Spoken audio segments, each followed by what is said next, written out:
It's the greatest time of the entire year. Ramadan should be upon us about 1 or 2 days out from when I'm posting this. And it is literally the highest leverage time for us to win the game of the dunya. You understand? Like, win the entire purpose of why we're here, being tested to get into Jannah. If we do Ramadan right, it can make or break us. It really depends. That's why we gotta lock into Ramadan, bro. And I think most of us, when we look at our Ramadans of the past years, it's probably atrocious. It's probably the worst thing we could have ever done. Most Ramadans, and I'll say from experience, because when I was a kid, I used to fast with my mom's family sometimes. And what Ramadan was with me and my family was, I'd wake up, I'd eat food, and I'd play FIFA for 12 hours a day. And then come iftar, alhamdulillah, I ate. That's it. No ibadah, no Quran, no this, no that, just wasting time and not eating. You know, most of us, we have atrocious Ramadans. We waste more time than we think we want to. Instead of actually locking into our ibadah, instead of actually getting closer to Allah, instead of actually giving Ramadan its haqq, because we never do that. We just waste it. Ramadan comes, it goes, it doesn't matter. And maybe we get excited, but we don't do what we want to do. We don't have that Ramadan that really changes us the way that it should. And alhamdulillah, that's the purpose of Ramadan. To give us this chance to change, to drastically get closer to Allah, Insha'allah. And so that's the purpose of this video. If you stick with me for the next 20 to 30 minutes, we're going to go through an entire step-by-step process, the information, and all the mindsets we need to make this Ramadan the best Ramadan we've ever had in our entire lives. Quite literally. Because if we're on the journey of being men, one of the important things is actually mastering it and getting really good at executing our Ramadan correctly to please Allah. And may Allah subhanahu wa ta'ala accept all our Ramadans and allow us all to do as much as we can. Ameen. But before that, Assalamu alaikum wa rahmatullahi wa barakatuh. My name is Sultan.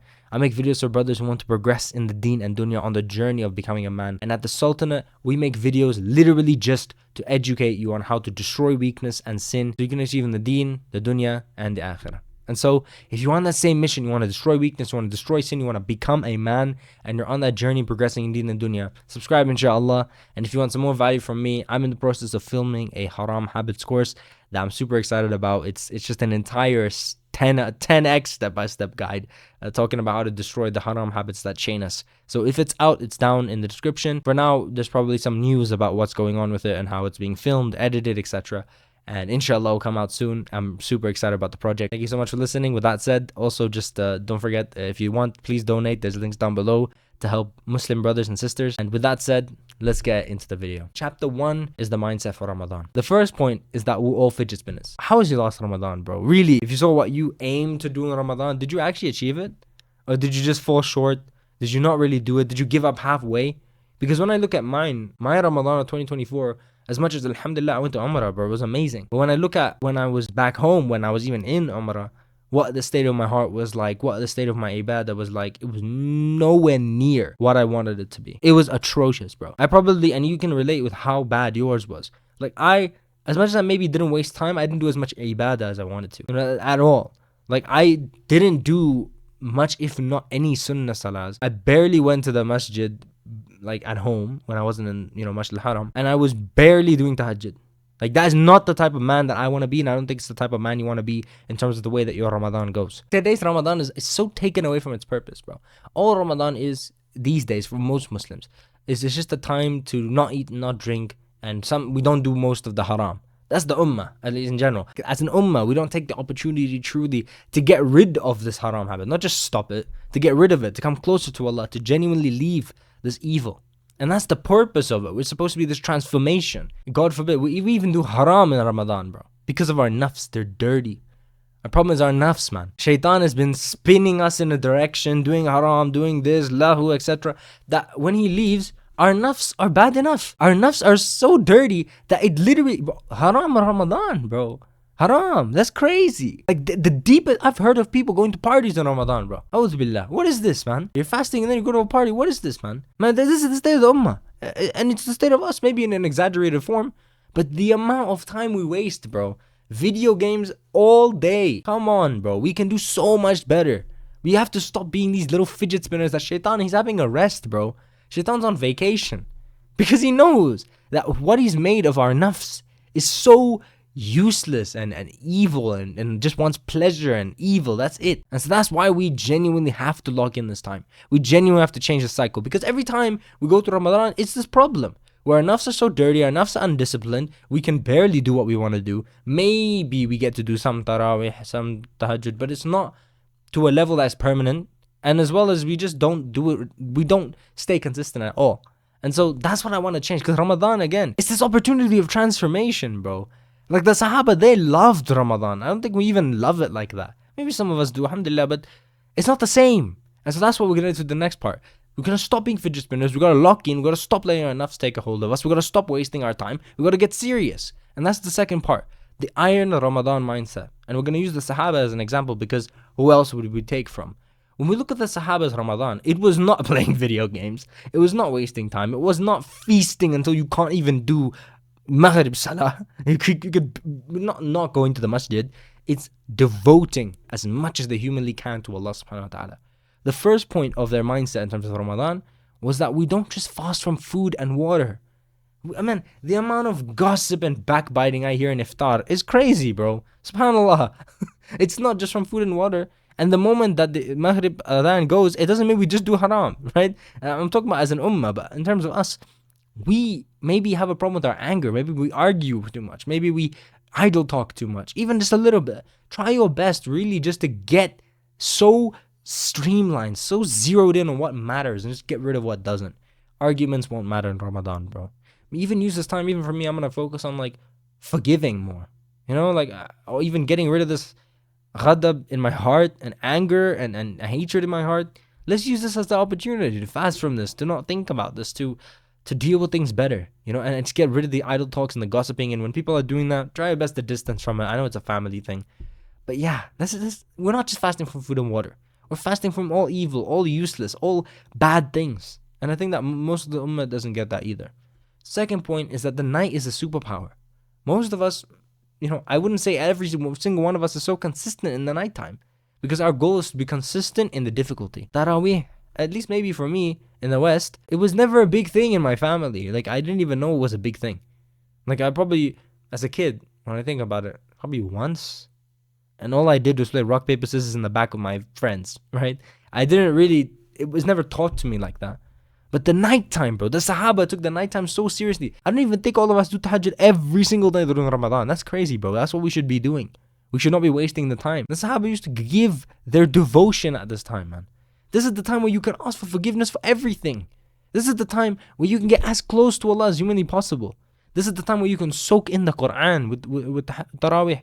And also, just an extra point, maybe it's not going to be possible for you to go to Tarawih. For me, I live in the dangerous area in the sense that at nighttime it's not the best thing to do. Don't let your nafs make it easy for you. Pray at home.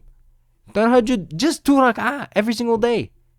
Just 2 rak'ah. Remember what Rasulullah sallallahu alaihi wasallam says, that along the lines that I'll say here. The best deeds are those that are consistent, even if they're little. You think like you have to stand in qiyam for like 30-40 minutes. This is not consistent. This is not sustainable right now. All you got to focus on doing every single day. Get there at nighttime, bro. Get there when no one is there. And that's the point. We're supposed to go above and beyond, and the nighttime is the above and beyond. And the next thing they used to do is that the grind doesn't stop. The Sahaba used to fight battles in Ramadan. The Sahaba wouldn't stop working. You think, like, we're so weak in the society, man. Like, every single time I'm fasting for sunnah, I always get told, you know, you're fasting. It's like, yeah, I am. Doesn't mean the world ended. It doesn't mean, like, I have to just sit down and lie down in the bed and do nothing. That's not what fasting means. Sure, it you know, takes sabr. It's a bit difficult. Alhamdulillah. You know, it doesn't mean that we stop working. It doesn't mean you stop training. It doesn't mean that you stop trying to train to be a soldier of Allah, in the sense that you protect the deen and you protect the people and justice and in general. It doesn't mean that you stop working. You just stop studying. You just sit down in your bed. I'm fasting. I gotta sleep. Man, Ramadan has become the month of sleeping, bro. We sleep, we snooze, we do nothing. That's not the point. The Sahaba didn't stop their lives. Do you get my point? So, as much as we'll talk about it, we are going to decrease the amount of stuff we do for the dunya. It doesn't mean it stops. It doesn't mean we just do ibadah and then we sleep, and ibadah and we sleep, and ibadah and we sleep. That's not the point. You know, we just give up, right? Because it's tiring. That's the problem. You know, like so many people in the society. Being a man, bro, come on. Let's be stronger than that. All we're doing is fasting. These people, the Sahaba, they used to fight jihad, bro, in the desert, in Ramadan. And now we're too scared to go to the gym with the aircon. Of course, I'd actually recommend training at home, and we'll talk about that. But like, you get my point. We're just weak, bro. We gotta get stronger. We could do more. We could do more ibadah. We can still maintain what we need to in the dunya, and that's what we're going to talk about. But iron mindset, meaning stay hard in everything. Don't become weak. Don't become, don't succumb to the wasting time. Don't succumb to doing nothing. That's not the point of Ramadan. The point is to just excel in as much as we can in terms of ibadah, especially, but also not to give up the dunya. And that's the in the sense that like we just sleep because of the dunya. And number 3 is an iman boost with Muhammad Abdullah. I hope I've done enough bi'idhnillah to help you with your iman, but if you want some more, at least for me, I wasn't feeling Ramadan this year. Like my heart was not there, so I decided to watch Muhammad Abdullah, and alhamdulillah, it helped me a lot in terms of making me excited and making me get that right mindset for Ramadan. So I have a video in the description that will be in extra resources where you can watch from Muhammad Abdullah after this to just get you up to speed with that mindset and that state of your qalb that it should be in terms of Ramadan. And I think it's a great video to just, again, hammer this out, bro. Especially when it comes to the deen, we can do more. We can really strive more than we think. We can really stop snoozing and stop wasting time, honestly, and really use this month as that superpower to leverage from. That brings us to chapter 2, which is progressing in deen. So we've spoken about, pushing hard in the deen, etc. But what is the system behind that? How do we actually push in the deen? So one system that I've developed is progressing in the deen, right? Quite literally, it's a linear progression in your ibadah in each different sector as a habit, right? Because every ibadah is a habit. Salah is a habit and you have no discipline to push towards it. So our goal is to just every single time increase it and increase it and increase the habit. So how it will work is that we do it in levels, right? So I've talked about this before, but we're rehashing it for this video. Level 1 will be your fard, right? Normally we can all do, like, for example, salah. Salah is 5 times a day. That's your fard. That's your normal, basic level. Then you have level 2, which will be your sunnah. This will be every single sunnah salah, for example. And then you have level 3, which will be your nafil, which will be, for example, in terms of the habit of salah, it will be your tahajjud, right? You already do your sunnah, you already do your fard, now you're doing your tahajjud. Now it's nafil. And level 4 is harder. And it's not so linear like this. I'm just giving an example, but you could even push forward in your salah by saying, okay, now that I do my tahajjud every single day, I do my sunnah every day, I do my fard, let me do it in the masjid. Let me do fajr in the masjid, and then all 5 in the masjid. This is building up this habit. And now in Ramadan, in terms of level 4, we have tarawih, literally 20 rak'ah in the masjid, hopefully in the masjid, right? For those who can go. So you can push to that level. That's the point. We're supposed to increase our salah as a habit until we do all of it. Now we're really just taking all these rewards, bi'idhnillah. And the same thing goes with every other act of ibadah, right? And I just want to preface that, you don't have to start at level 4, right? Maybe you just do fard and now you're just going to jump to the top.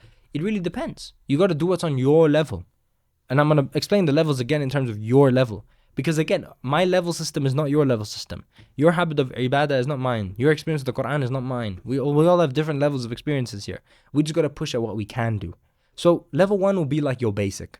What you can do without much of a hassle. So for me in the Quran, reading and transliteration, because I'm still learning Arabic and I'm not as fast, would be 10 to 15 ayat. 10 to 15 ayat I could be comfortable with doing every day. Like, it's ibadah, it's sabr, but it's okay. I could do it. It's not like I'm really pushing myself. Next, a level 2, which will be, you're really working hard now. Like you got to make a little bit of a stretch, which for me would be probably 30 ayat. And then level 3 will be like you're really pushing now.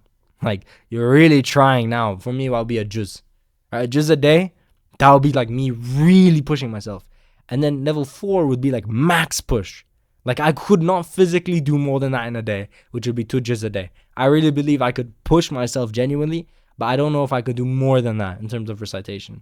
Now your levels can be different. If you're really good in the Quran, then you could do more. So our goal is to move through the levels, right? Over and over and again, from level 1 to level 2 to level 3 and level 4, even though it would be better if you could start at level 4. So for the things, you can start at your max push. So for me, I want to try to do my max push in terms of salah. Maybe not with my Quran, maybe not with my seeking knowledge, maybe I won't do max push there. But for those that I'm a bit less experienced, I will keep going up the levels. And that's the point. In the Ramadan, we're just going to take this opportunity, especially because it's Ramadan, to just try and max level everything, or just push as much as we can in everything that we do. So for me at least, and for you probably, it'll be the salah. You want to do sunnah and fard and tahajjud and tarawih, right? That's a level 4, like you're max pushing here. Even better if you go to the masjid multiple times a day, if not every single salah of the day, right? That'd be amazing. That's the point.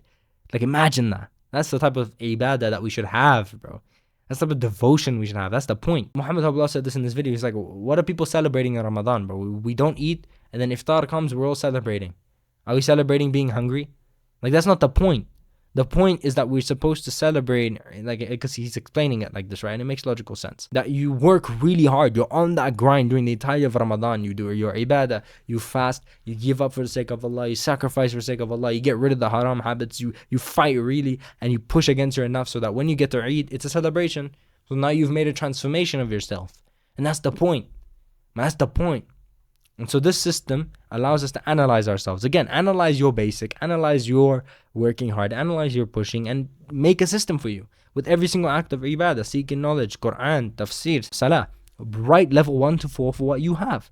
And that is going to help you see where you can go and what you're going to program in your schedule, which we'll get into. And point number 2 is getting rid of the lahu, right? Getting rid of the wasting time. So there's 2 sides to this. The first side is that, I'm so passionate because, like, it doesn't make sense, but why are we playing games on Ramadan, bro? Come on, it's Ramadan. Let's make it serious for once, bro. Let's lock in for once, bro. Let's get real. Let's get serious. Let's give it its haqq.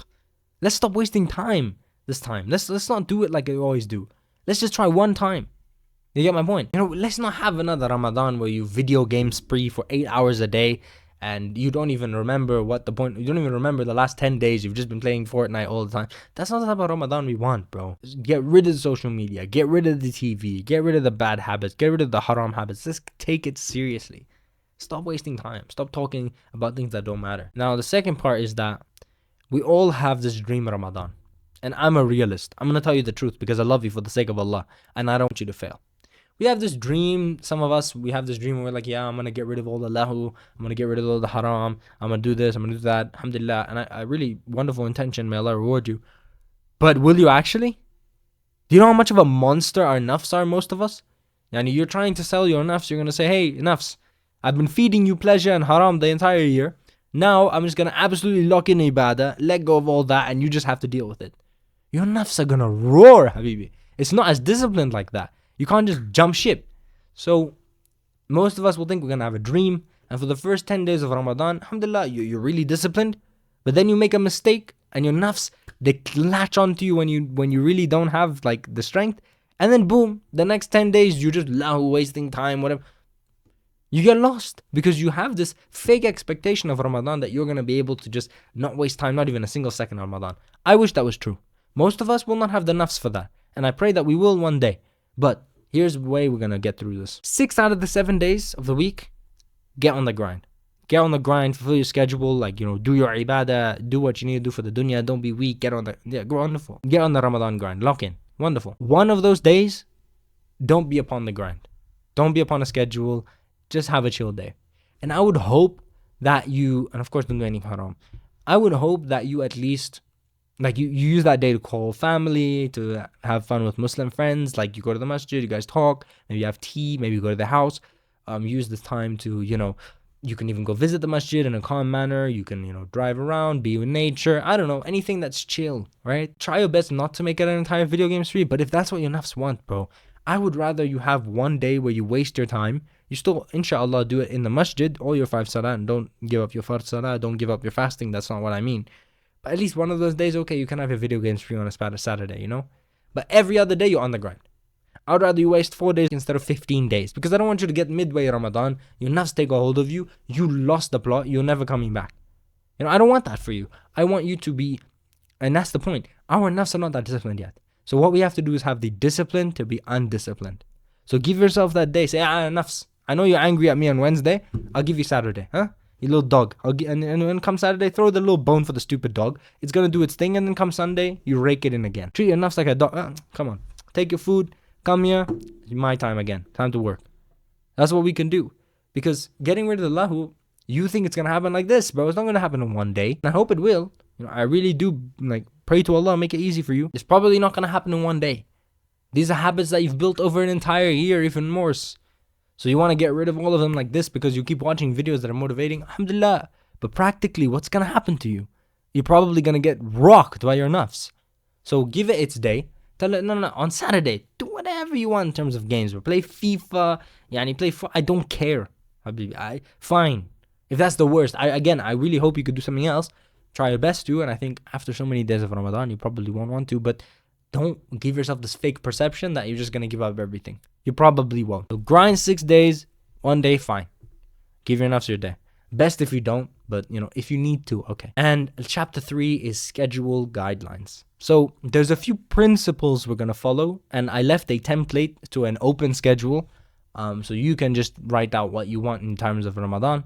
Ramadan's a time where you can't waste time, bro. So you gotta get on a schedule. You gotta get serious. This is a new grind. This is very specific. So there's a template down there with the empty schedule box. You can put your times, put what you want to do. Insha'Allah.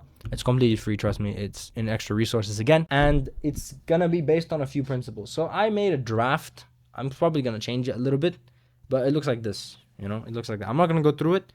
But you can see the point is that, we're going to go through the essentials of what we want in the schedule.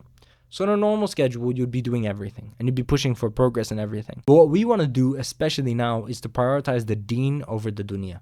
100%. In terms of our dunya, like I said, we can't just give up and go to sleep, right? We still want to progress. But what we should do is lower it down to its most essential root. What will be the most essential thing to make some type of progress? The minimum thing to make progress. I do a lot of tasks for my business. I do administration work. I learn. I study. I read. I do marketing. I do production. It's a long process. Probably at best, it's only 6 to 8 hours. But if I really wanted to push it down, I'll probably pull it to just doing marketing and production. All the other things, they're extra, they're nice, but they're not the most important things. So for my business, I'd probably just do marketing and production and try and even lower the amount of hours I do that for, or do it faster and stuff like that, right? Bi'idhnillah. Same thing comes with my training. My training should still happen, but if you're doing a 6-day split for 1 hour, you're wasting time. This is not the month of you getting jacked. This is the month of you just maintaining and training and still getting hard, but that's not the point of Ramadan. So you could do a 6-day split at 20 to 30 minutes. Best if you can even do it at home. Save your time. Do anything to make it as easy as it can to do the ibadah and to do more in Ramadan. So 20-minute workout at home, 6-day split. You probably have some workout equipment. Wonderful. Maybe you could go to the gym 3 times a week, and best it again, male only gym. But I'm joining that. But again, 3-day split, 40 minutes. You get what I'm saying? Lower it. Don't make it so important. Enough to train, but not enough to really push heights. That's not the point of this month. And for studying, try and do as much as you can at school time. Homework at break time. Try and do all your assignments as quick as possible in school. When you have a free lesson, just take advantage of that. Don't let as much things happen outside of school. And outside of school, just do 1.5 or even better, 1 hour of what you need to do. Get in that deep work state immediately after school.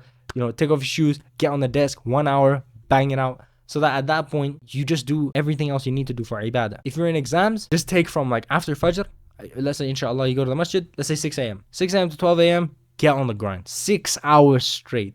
Go crazy, right? Go crazy. Make dua to Allah to make it easy for you so that you can just do all of this. So that by dhuhr time, you can go to the masjid, you can do your ibadah, etc. And you can have time to, sleep well. You can sleep in the afternoon so that you can go and wake up for tahajjud. I don't know, whatever you want. Point is, make it as least but still minimum progression essentials in your dunya. And the next point is to increase ibadah, like we spoke about in terms of your levels. You've already done your assessment. You already know what level 1, level 2, level 3, level 4 is for everything. And what you're going to do is just increase it. So for me, let's say I seek knowledge for 1 hour or 1.5 hours. Now I'm going to do 2.5 hours. Let's say I recite for half an hour. Now I'm going to recite for an hour. Let's say I read Quran in English for an hour, for half an hour. Now I'm going to read for an hour and a half. You're just going to increase the time with the extra time that you saved to do the deen. Tarawih, tahajjud, whatever it is. Everything. Even for me, now I implement something called salah blocks where I can do all my sunnahs because I give myself more time. It's more organized like that. I have 30 minutes for that. So honestly speaking, this is the best thing you can do. That is the schedule guidelines. You're going to make a schedule, but minimize the dunya to what can still be progression, but it's so small that's not you're not maximizing progression. You're maximizing progression in deen. And so that is the entire lock-in Ramadan full guide. This is how we're going to lock into Ramadan. You're going to get serious on this and then you start actioning this, bro. Inshallah. I actually recommend, if you could, a few days before Ramadan, when you watch this, start today. Start today so that when you get into Ramadan, you're 2 or 3 days already in it. If there's any sunnah fasting you can do, start that as well. That's what's going to get you straight in the spirit. So I pray this was a very practical, very hands-on, because I don't see lots of people doing hands-on guides for Ramadan. What you're going to do, when you're going to do it, how you're going to do it, etc. You're going to do it. So I do it for myself, and inshallah it was beneficial for you. And may Allah subhanahu wa ta'ala allow us to all get to Ramadan. May Allah subhanahu wa ta'ala allow us all to benefit the most that we can, to work the most that we can, to do the most ibadah that we can, have the best Ramadan we've ever had, to get that real transformation. Because Ramadan was the time that actually got me to be a Muslim, bro. You know, in 2023, I gave up on it. Because again, I wasn't Muslim. Like I saw my family do it, but I never really did it. But through the middle of Ramadan, when I really took it seriously and I started doing things I'd never done before, for example, praying 5 times a day, it wasn't real praying. Like I didn't do it in Arabic much. I just did the movements I saw on YouTube, and I spoke in English and dua. And that really, like, connecting with Allah in that new way, that crazy way, that's what changed the state of my heart. That's what made me realize, like, worshiping the one God is through this. It's through the religion of my family here. It's not through any other way. This is the real truth. Why? Because I really took charge of that Ramadan by the will of Allah. He guided me through this time. So let's take charge, because it can be that transformational. It doesn't have to be this time where we waste time. We can use it for its real haqq. So yeah. Assalamu alaikum. Oh yeah, before that, please do subscribe if you liked it. If you like the video, if you like this type of content where we're just going to go through step-by-step stuff, as well as check out the Haram Habits course information. It's either out or it's still being developed, and that's going to be told. And yeah, keep them out for that. It's going to be amazing. I genuinely, alhamdulillah, I'm so excited for making it, and I really hope it benefits the people. That's why I'm telling you, it is paid. I'm not here to lie to you. And yeah, other than that, please donate again, and check out the description for any information, any extra stuff, extra content. And it's wonderful talking to you, wonderful explaining this to you, and may Allah subhanahu wa ta'ala bless you. Assalamu alaikum wa rahmatullahi wa barakatuh.